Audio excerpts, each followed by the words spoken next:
1月4号下午，国家主席习近平在北京人民大会堂同来华访问的菲律宾总统马克思举行会谈。习近平强调，中方始终把菲律宾放在周边外交优先方向，坚持从战略和全局高度看待中菲关系。中菲要做互帮互助的好邻居，相知相近的好亲戚，合作共赢的好伙伴，为两国人民带来更多福祉，为地区和平稳定贡献更多正能量。习近平4号下午在人民大会堂北大厅举行仪式，欢迎菲律宾共和国总统费迪南德·罗穆尔德斯·马克思对中国进行国事访问。马克思在习近平陪同下检阅了中国人民解放军仪仗队。欢迎仪式后，习近平主席在人民大会堂同马克思总统举行会谈。会谈后，两国元首共同见证签署有关“一带一路”农渔业、基础设施、金融、海关、电子商务、旅游等合作文件。同日，国务院总理李克强、全国人大常委会委员长栗战书分别会见菲律宾总统马克思。中国社会科学院亚太与全球战略研究院研究员张杰向深圳卫视表示，中菲关系在整个中国周边外交中具有标杆性作用，因此对于菲方领导人新年访华，积极定位两国关系，习近平主席在会谈中做出了积极回应，也是对中菲关系的重要定调。就这么多年来，习主席实际上对中菲关系是非常重视的，所以呢，我觉得呢，对这次会晤当中，以这种战略的高度来定位中菲关系，实际上是发挥这种元首外交的积极作用，为未来5、6年中菲关系基本做出了一个定调。那么实际上对于双方未来的关系发展，以及中国和周边关系的发展来说，都是非常发出了一个非常积极而且非常重要的一个信号。张杰指出，马克思上任后发表的首次国情咨文，主要内容大幅涉及经济发展。他本人还兼任菲律宾的农业部长。从本国长期利益出发，对于中国在农业、能源、贸易、投资、旅游等方面推动菲律宾经济发展的强大动力，马克思有着深刻的认识。这也是他此次率领了多位政府高层、经贸工业部门负责人以及庞大商业代表团访华的重要出发点。所以从这些具体的一些协议，包括一些双边定调的一些这个共识来看，我觉得实际上马克思应该是达到了他这个出访的一个目的，所以我觉得这次整体来说，小马克思的这个表态还是比较积极的。那么这个对于未来中菲继续保持一种合作的姿态、健康的发展，那么聚焦于这个互利共赢和经济发展，最后能够通过这种互利共赢实现这种战略互信、稳定双边关系来说，都是非常重要的。美国白宫3号发布消息证实，日本首相岸田文雄1月13号将访问白宫，与美国总统拜登会晤。这将是岸田文雄2021年10月当选首相以来首次访美。白宫预告，美日领导人将在会晤中讨论一系列地区和全球问题，包括朝核问题、俄乌局势等。而按照日媒的说法，岸田此访一个重要内容是针对上月日本政府修订的安保3文件以及大幅增加防卫费等情况，向美方进行说明，以此深化日美同盟。白宫新闻秘书让·皮埃尔在3号发布的声明中称，美方期待岸田文雄此访能进一步加深两国双边关系、经济和人民之间的联系。两国领导人将为未来1年的双边关系发展制定方针。声明称，拜登和岸田文雄将在会晤中讨论一系列地区和全球问题，包括朝鲜核问题、俄乌局势以及自由开放的印度太平洋地区等。美方将重申支持日本担任7国集团轮值主席国的相关工作。外界注意到，这是岸田文雄2021年10月当选日本首相以来首次访问美国。深圳卫视处理发现，此前岸田与拜登的几次接触，加强同盟关系、鼓动日本参与印太事务都是重点。去年1月，拜登与岸田文雄举行视频会晤，双方明确了对美日同盟关系的承诺，同意在安全和经贸等领域加强合作，共同应对地区和全球性挑战。同年5月，拜登访日期间对岸田表示，美日是重要的同盟关系，美国防卫日本的决心不会动摇。岸田当时则兴奋地表示，美国表现出在任何情况下都会继续加强参与印太地区事务的态度，日本对此表示欢迎。同年11月，拜登、岸田文雄与韩国总统尹锡悦在柬埔寨金边举行会晤，三国领导人一致认为，为反制朝鲜挑衅，美日韩应保持紧密合作。而此番岸田上任以来首访美国，与拜登面对面会谈，具体谈什么备受外界关注。美国对日本的诉求是希望日本在这个安全保障领域能够有所变化，或者说是适应美国的节奏。换言之，就是适应美国的压力，日本在安全保障领域承担更多的这个义务和责任。共同社、日经亚洲等多家日本媒体最近纷纷猜测，会晤中岸田文雄将就日本国家安全保障战略等3份安保文件的修订，以及大幅增加防卫费向美方进行说明。去年12月16号，日本政府内阁会议通过新版国家安全保障战略、国家防卫战略、防卫力量整备计划等3份安保文件。相关文件中明确写入日本将拥有所谓对敌方基地等的反击能力等内容。与此同时，文件还提出将2023年起的5年防卫费总额增加约43万亿日元，是现行5年防卫费总额的1.6倍。到2027年，日本计划将防卫费及相关预算占日本 GDP 的比例由现在的约1%提高至2%左右。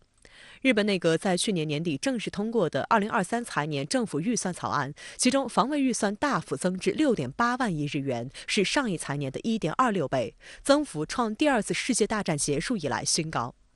实际上，在上月日本政府公布安保3文件后，美国白宫、国务院与五角大楼就相继发表声明表示欢迎。美总统国家安全事务助理沙利文还大加赞赏地称，日本踏出了历史性的一步。按照日媒的说法，就在此次岸田访美的同期，日美还将举行外长与防长2+2会议，进一步讨论日本防务相关变化。日本国家安全保障战略这个变更的过程，美国其实在其中扮演了非常重要的角色。那么这个会谈呢，可能会细化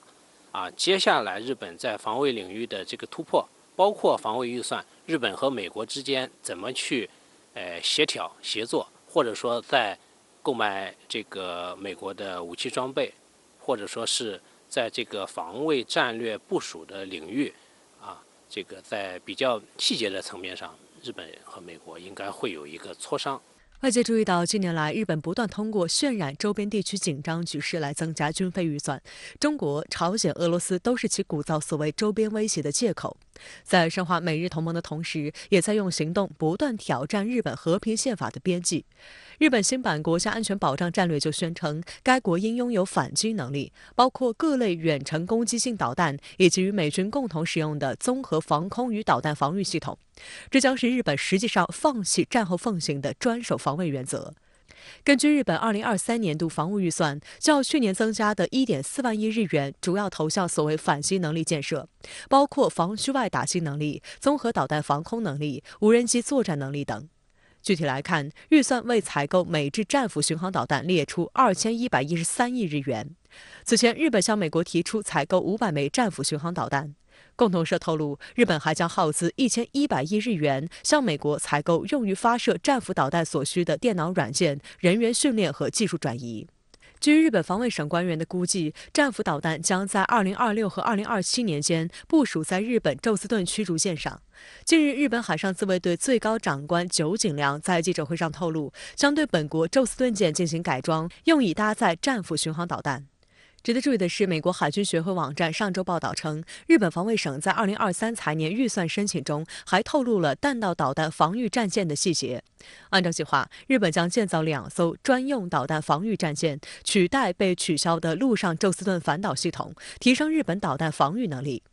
有军事观察指，如果日本将用于反击的导弹部署到海上机动的战线上，既避免了日本军民的反对，又可以实现机动部署，减少了遭到集中攻击的风险。美国是欢迎日本在军事安全保障领域做出突破的，美国方面肯定也要做出一些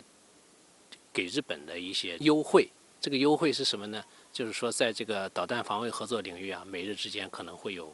进一步的合作，或者说美国方面要对日本提供一些技术上或者说武器上的支持。同时呢，这个日本扩大防卫预算的背后其实购买美国的武器装备其实占比较大的这个比例。那么战斧导弹的这个提供，它作为武器出口的一环，其实也是满足美国国内特别是军工产业界利益集团需要的一种体现。相关话题来连线特约评论员孙兴杰。孙先生你好。日本首相岸田文雄将在本月访美，其中一个议题是就日本修订国家安全保障战略等3份安保文件向美方进行说明。您有什么样的观察？岸田文雄在2023年开年便开始了一连串的访问行程，美国只是其中的一站，还包括加拿大、英法意等七国集团国家，为今年主办七国集团峰会做铺垫。作为七国集团峰会的东道国，日本会将俄乌冲突、朝核等问题作为重要的议题。在最近1年来当全世界都在关注俄乌冲突等热点问题的时候，似乎忽视了一个重大的战略现象，那就是日本的重新武装。俄乌冲突以及朝鲜的核岛进展造成了一个意外的结果，就是日本静悄悄的重新武装，而且是在美国等西方国家的默认甚至要求之下。日本的重新武装应该说是2战结束以来东亚地区地缘政治格局的非常重大的一个变化。首先日本的防务经费的开支倍增，今年日本防务经费已经超过了 GDP 的1%，而到2027年将达到 GDP 的2%。作为世界第3大经济体，日本防务经费开支达到2%将是一个非常大额度的增长。财政开支结构最能直白地揭示一个国家的战略意图和目标。如此大规模的经费的开支，必然会改变或者挑战日本战后和平主义宪法。即便日本不修改宪法，他自己的军备以及军事战略也会实质性的去改变日本战后政治秩序的安排。其次日本修订国家安全保障战略等安保文件具有更强的攻击性的色彩。这种战略的修订必然会导致日本军备发展的重大的变化，越来越多的去部署攻击性的武器，比如说射程达到2-3千公里的超高音速导弹、战斧巡航导弹等等。这些战略性武器的部署必然会改变地区战略平衡，当然也会改变日美关系的结构。这也是岸田访美通报和说明安保文件的重要的原因。最后，俄乌冲突爆发之后，日本和德国快速的重新武装。德国的重新武装还算是比较有直接原因的，日本高强度的修改安保战略，重新武装就有一些浑水摸鱼的意思了。一方面日本进一步强化日美军事同盟，成为美国印太战略的先锋。通过印太战略以及与澳大利亚、英国等国签署的双边军事合作协议，日本的国家身份事实上已经发生转变了，或者说洗白了战败国的身份。另一方面日本的重新武装以及参与的军事合作网络将大大改变和影响东亚地区的安全格局。美国第118届国会于当地时间1月3号开幕，众议院议长选举备受关注。势在必得的众议院共和党领袖麦卡锡此前已经开始运送个人物品至议长办公室，而大厅里曾由佩洛西设立的金属探测器也被人抬走。不过，当天的选举结果让人大跌眼镜。经过3轮投票，众议长仍然难产，麦卡锡的得票甚至低于民主党候选人。这样的结果也让在现场的佩洛西笑开了花。无奈之下，麦卡锡连夜还与特朗普通话，寻求支持。美国新一届国会正式开幕，82名新参议员首次宣誓就职，其中45名是共和党人，37名是民主党人。美国副总统哈里斯主持参议员宣誓就职仪式，民主党人查克·舒默和共和党人米奇·麦康奈尔分别继续担任参议院多数党领袖和少数党领袖。而来自华盛顿的72岁民主党籍参议员帕蒂·莫里成为美国史上首位女性参议院临时议长，莫里也由此成为仅次于美国副总统和众议院议长的美国总统第3顺位继承人，并将在副总统哈里斯缺席时主持参议院会议。美国总统拜登在社交媒体发文对莫里表示祝贺。相较于参议院走个程序、按照流程随后进行的众议院议长的选举，可以说是当天的重头戏。去年11月的美国中期选举中，民主党在参议院维持多数党地位，共和党则夺回众议院控制权。在众议院所有435个席位中，共和党掌控222席。当选议长至少需要获得218张赞成票，这意味着共和党众议员中投反对票的人数不能超过4人。当天，整个选举过程充满了戏剧张力。按照美国国会选举规则，议员们在会议厅当场一个个口头喊出他们所支持的人选，相当于记名投票。在前2轮的投票中，麦卡锡均获得了203票，有19名共和党议员反对。Maybe the right person for the job of Speaker of the House isn't someone who wants it so bad. 在第3轮投票中，麦卡锡的票数不增反降，一名原本支持他的议员倒戈，最终只获得202票。Twice you voted for McCarthy. The third time you voted against him. Why the flip? He doesn't have the votes. 由于没有人获得过半票数，美国众议院遭遇100年来首次未能在首轮投票中选出议长。A speaker has not been elected. 华盛顿邮报指出，美国历史上选举时间最长、最具争议的众议院议长选举是在1855年，当时共进行了133轮投票，耗时近2个月。上一次众议院议长选举在第1轮未能有结果，则是在1923年，历经9轮投票才选出新任议长。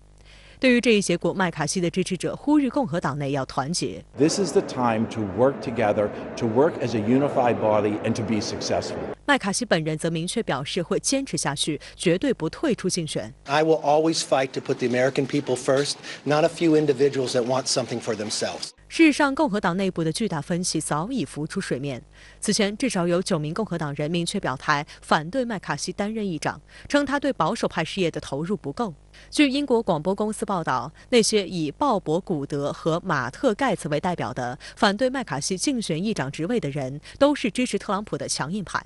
反对的理由之一与麦卡锡在2021年国会山骚乱后所持的立场有关。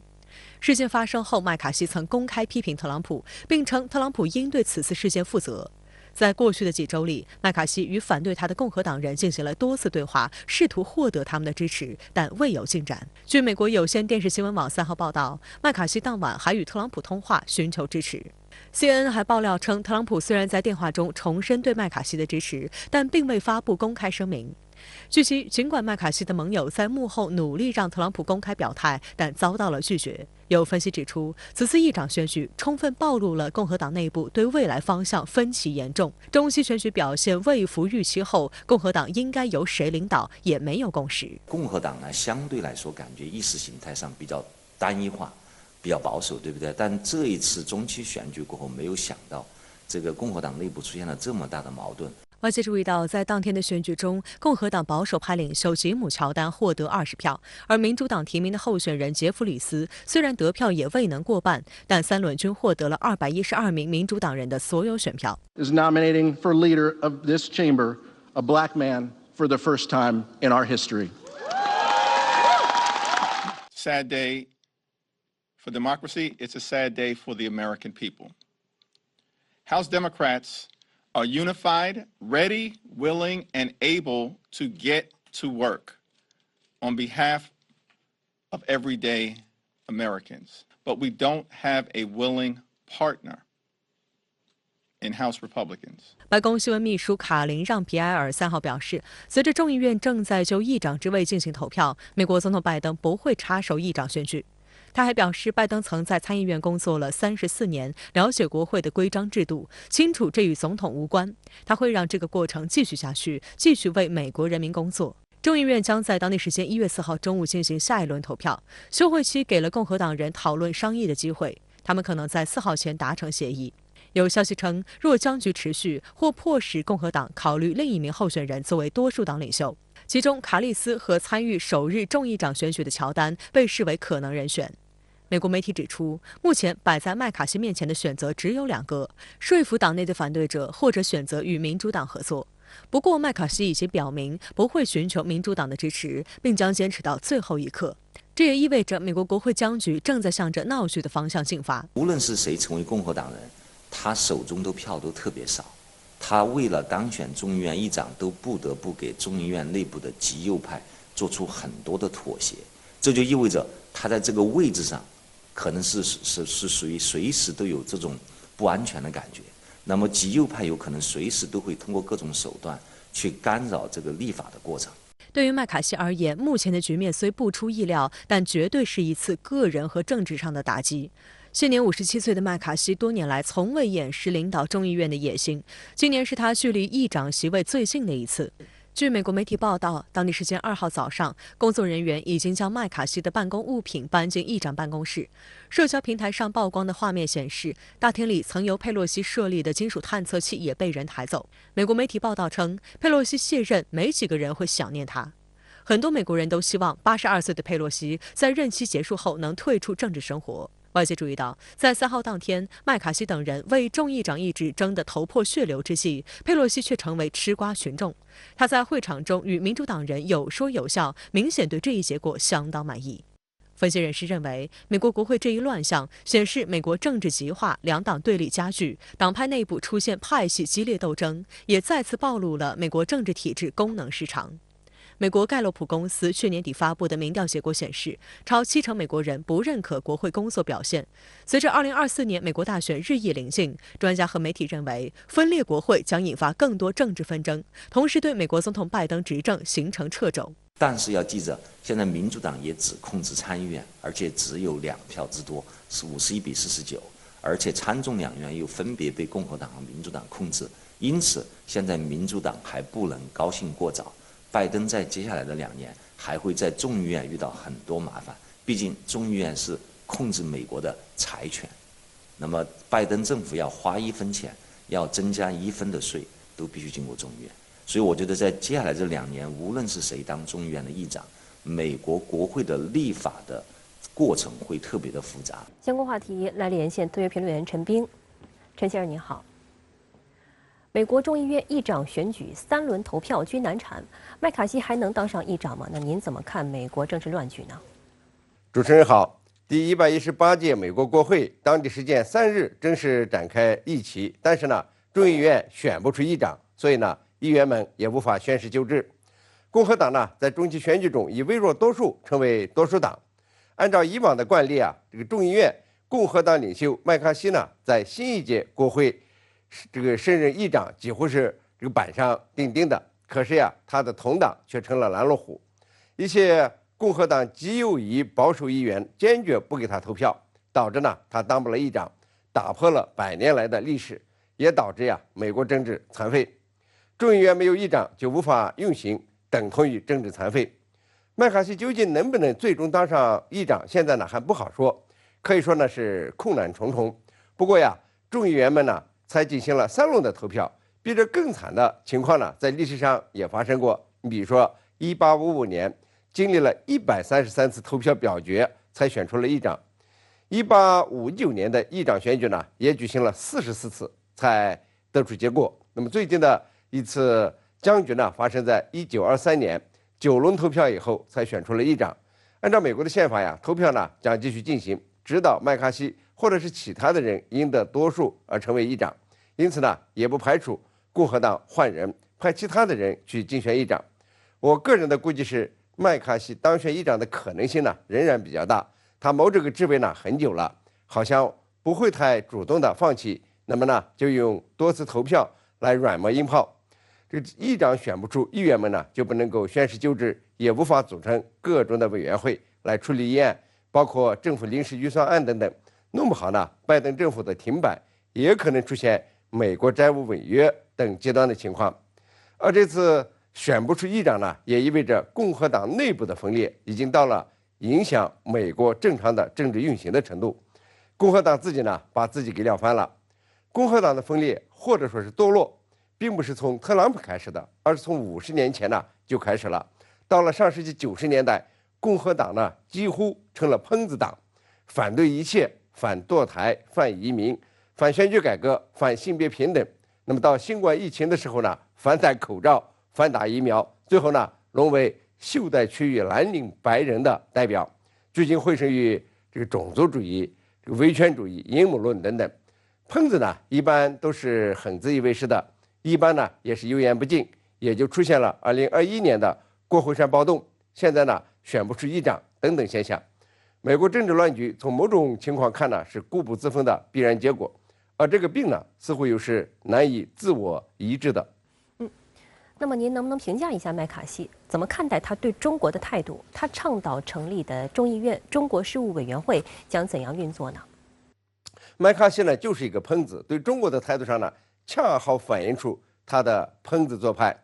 美国中期选举结束以后，他就对中国乱喷，说中国呢是美国的头号竞争对手，是美国安全的最大威胁，污蔑中国在知识产权上是第一大盗，捏造中国在美国多个城市设立警察局这样的谣言。因此呢，要在众议院成立所谓的中国事务委员会，专注打击中国在网络、贸易和军事方面对美国的所谓威胁，强化美国供应链，在出口管制上确保美国技术不落入中国人手中。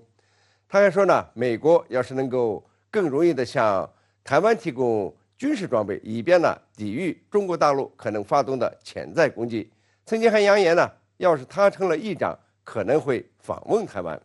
看看呀，这个活脱脱一个喷子。而他指定的众议院中国事务委员会主席这个加拉戈尔更是一个喷子。那么最新的评语是把这个视频软件 TikTok 说成是数字芬太尼，是上瘾的毒品，要在美国全面封杀，除非呢 TikTok 卖给美国公司。看看呀，这加拉戈尔才是一个强盗。加拉戈尔列出中国事务委员会的4项工作重点，包括呢重建供应链，停止在重要经济项目上对中国的依赖，强化美国军事力量，结束中国获取美国数据和知识产权的渠道，进行中美价值观较量。加拉戈尔呢还说，这个中国事务委员会将成为麦卡锡作为担任议长以后的象征计划献礼工程。不过呀，到目前为止，这个民主党议员还没人表态要参与麦卡锡提出的这个委员会。而麦卡锡自身也是难保，如果呢他当不了议长，那么这个中国事务委员会呢不一定能够成立。即便他当上了，他的政治信誉已经大打折扣，民主党呢也不一定和喷子合作的。好的，谢谢陈先生在线与我们分享您的观点，谢谢。随着中国出入境政策的优化调整，曾经吵闹着要中国放开的国家，如今却相继采取单方面限制来自中国旅客的举动。事实上，多国卫生专家都表示没有必要针对中国采取特别的入境限制。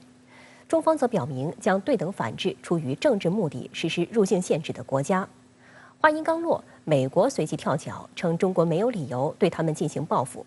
外交部发言人4号回应美方言论指，希望各方专注抗疫本身，避免任何政治化疫情的言行。外交部发言人毛宁在1月3号的例行记者会上说，部分国家采取仅针对中国的入境措施，缺乏科学依据，一些过度做法更让人不能接受。中方对试图操弄疫情防控措施以达到政治目的的做法表示坚决反对，将针对不同情况本着对等原则采取相应措施。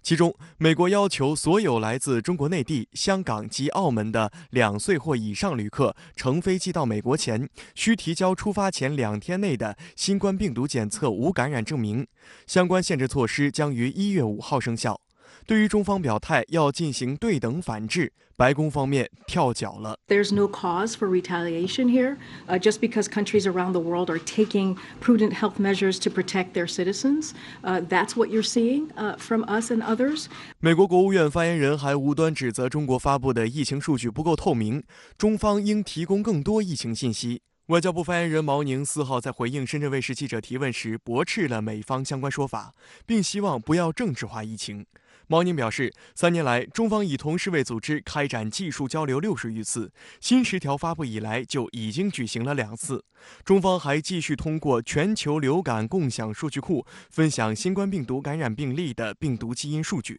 无论是保护中国人民的生命健康，还是促进全球团结抗疫、推动世界经济复苏增长，中国政府都采取了负责任的政策举措，尽了最大努力，做出了重要的积极贡献。有不少人表示，如果美方当初没有政治化操弄疫情，而是像中国政府一样，以生命至上的态度负责任的应对，无论是美国国内还是世界范围内的疫情形势，恐怕都不会发展成今天这样。我们真心希望各方专注抗疫本身，避免任何政治化疫情的言行，加强团结，共同努力，早日战胜疫情。事实上，已有包括美国专家在内的多方对相关政策提出质疑。华盛顿邮报12月31号的报道指出，没有理由认为中国感染人数激增会为新的变异毒株创造特殊条件。世卫组织流行病学家科克霍夫称，目前奥密克戎毒株已经有500多个分支在全球范围内传播，任何地方都有病毒变异的风险。另一名专家沙曼也认为，旅行限制似乎是为了在边境阻止病毒，但现在病毒已经无处不在，这么做毫无意义。英国卫报援引多名专家的观点指出，相关针对中国旅客的限制措施是纯粹的政治举动。欧洲疾病预防与控制中心上周也表示，欧洲对新冠病毒有很高的防护水平，欧洲大陆的卫生系统可以应对目前的感染负荷，对来自中国的旅客进行筛查和限制的决定是不合理的。央视国际锐评3号的评论指出，在某些欧美人的政治逻辑中，无论中国放开或是不放开，怎么做都不对。当中国采取严格防疫政策，有力保护了本国人民健康和安全时，一些欧美国家说三道四，不停嚷着要中国放开，否则就是没有自由和人权。而当中国根据疫情变化优化调整防疫政策之后，某些西方政客和媒体又开始宣扬中国疫情威胁他国防疫，并出台违背事实、违背科学的入境限制政策。现在美国是有一种大变脸的感觉，很难不去理解为这又是一种在这个把疫情政治化的一种做法，单独的把中国拎出来。其实背后也有一种要否定中国过去3年抗疫政策、抗疫成绩的这么一个心态在，甚至是要否定中国的整体的这个国家治理。事实上，多国旅游局和驻华大使馆纷纷向中国游客发出了旅行邀请。新西兰卫生部副部长维拉尔4号表示，新西兰已经进行了一项公共卫生风险评估，其中包括来自中国的旅客的潜在病例数。他说，这项工作证实了这些游客不会对新西兰的病例数量造成很大的影响，意味着入境限制是不必要的，也是不合理的。印尼旅游和创意经济部长桑迪亚加4号在雅加达表示，印尼将在保持谨慎的同时，公开欢迎中国游客的到来。他透露，已有多家中国航空公司正向印尼相关部门申请恢复或开通中国到雅加达和巴厘岛的直飞航班，还有多家印尼航空公司将增开2国直飞航班。